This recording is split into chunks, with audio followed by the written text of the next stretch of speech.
to talk to us on the back of that media briefing. Mr. Msimanga, good evening to you. We don't have much time. You're being accused of being a stumbling block. What seems to be the issue from your end?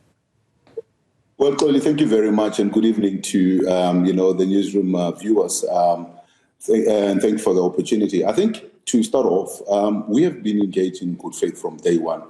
We understood the principle of saying the bigger party will get the leadership, i.e. will get the role of the premier. We did that. We nominated, we elected the premier without, any hassles. We nominated and elected the speaker without any hassles.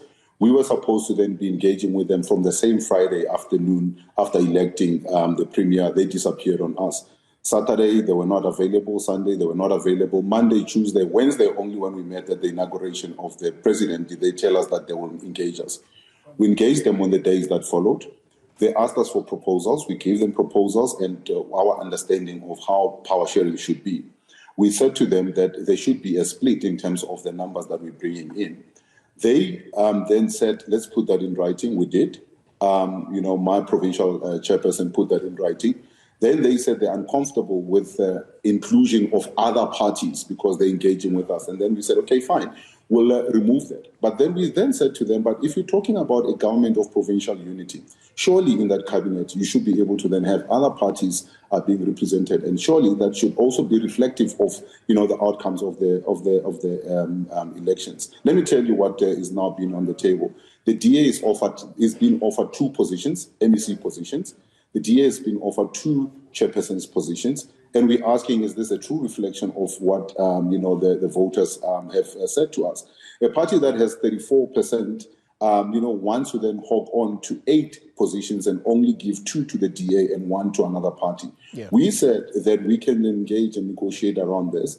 Today, as I'm talking to you, we had our earlier meeting. The last word that we got from the ANC was that they are going to then consult their PEC. They will come back to us, by 4 o'clock in the afternoon.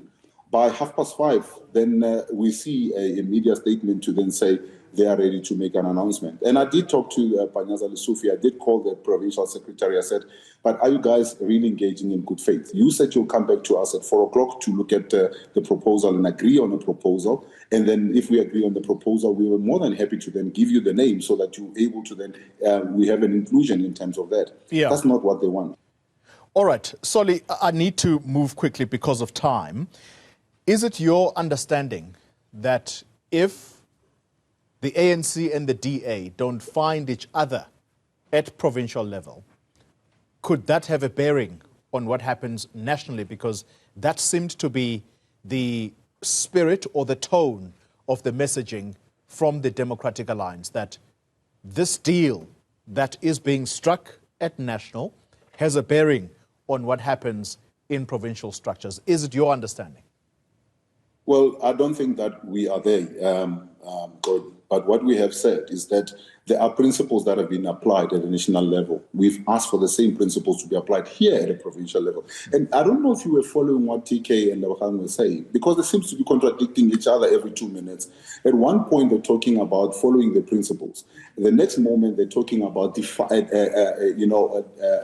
going against the same principles that they're saying they're following. And now you ask yourself, why did they get an instruction to pull this off?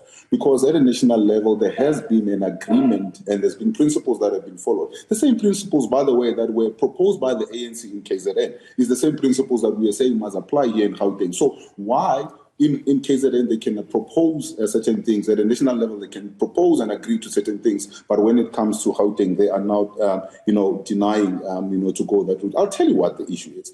The issue is that they want to hold on to all 8 positions so that they can satisfy their own factional battles. So they are holding Gauteng and its residents to ransom instead of saying, let's find a genuinely government of provincial unity where all parties can be represented and can be represented equally, all to the proportionality that they're bringing in. And this is what we are asking for. Tomorrow we'll still engage them, and we'll engage them in good faith, and hopefully we get the answers that we are seeking for.